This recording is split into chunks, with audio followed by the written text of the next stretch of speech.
They are, at best, eyesores, often creating safety hazards and hindering community development. But a DEP program is helping turn these once thriving properties back into useful community assets. Brent Kessinger has more. Former commercial, industrial, and mining sites, once integral parts of West Virginia's economic engine, often create special challenges when it comes to redevelopment.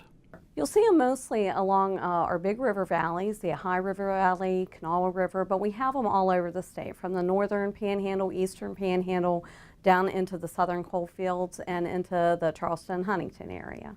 With brownfield sites, real or suspected environmental contamination associated with previous commercial activity, some of it dating back 100 years or more, can scare off potential developers. That's where the DEP's Office of Environmental Remediation and the Voluntary Remediation Program come in. A lot of times for an old property like this that has contamination concerns, people are afraid to invest their money and redevelop the property because they don't know what kind of liability they're taking on. But by coming through the Voluntary Remediation Program, they actually receive liability relief for themselves and any future owners or occupants of the site. TS&T Pottery in Chester is one of those sites. A former pottery and dinnerware manufacturer, the plant sat unused and in dilapidated condition for nearly 30 years, causing problems for the community. It was fenced in, but you had a lot of vandalism. They had a lot of kids playing around in it, and it was a hazard situation. There have been a few fires set in the site.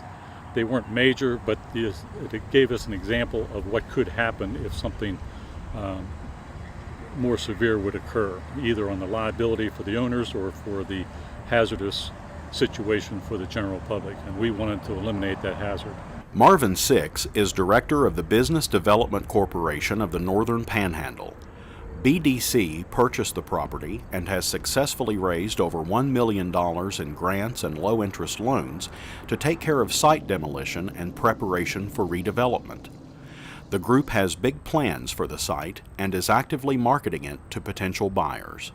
We incorporated the West Virginia University Landscape Architect Department, and they put together a master plan for us that has multi-use functions on the site, and those range from light industrial to some housing to some commercial and some recreational facilities. It's on the 8-acre site. It seemed like it's a lot to be put on there, but in scale, it works out real well because it has easy access into the community. Down the river in Glendale, seeing the potential in a nearly century-old manufacturing site is what attracted Warren Distribution to the Voluntary Remediation Program. US EPA and DEP had discovered that there was some contamination in the groundwater there that was a concern. They did some investigation, but in the meantime, Warren Distribution was looking for a place to put their manufacturing facility.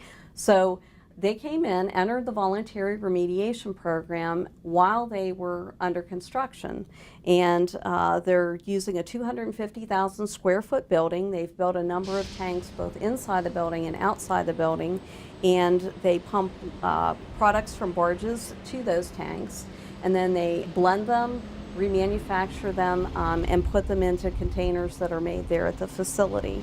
In just 5 years, Warren Distribution has expanded well beyond its original plan to hire 30 to 40 workers. More than 170 associates currently work at the facility.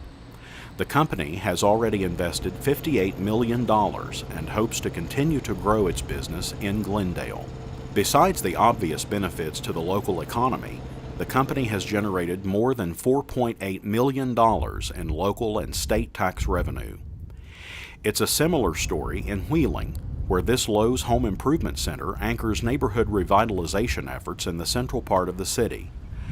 The 14-acre site is actually 2 adjoining brownfield projects that were once home to a rail yard, steel foundry, and a junkyard.